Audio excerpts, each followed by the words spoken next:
tahan.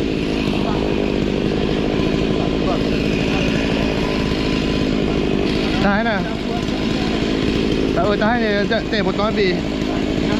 Tinggalkan sikit je. Patahkan.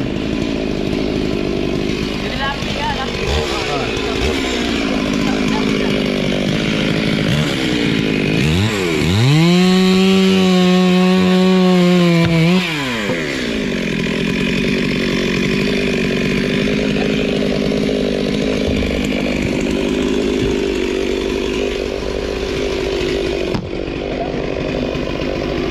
Ada tu ni dah kan. Ini dia dah sepit. Nanti dah akan jatuh benda ni.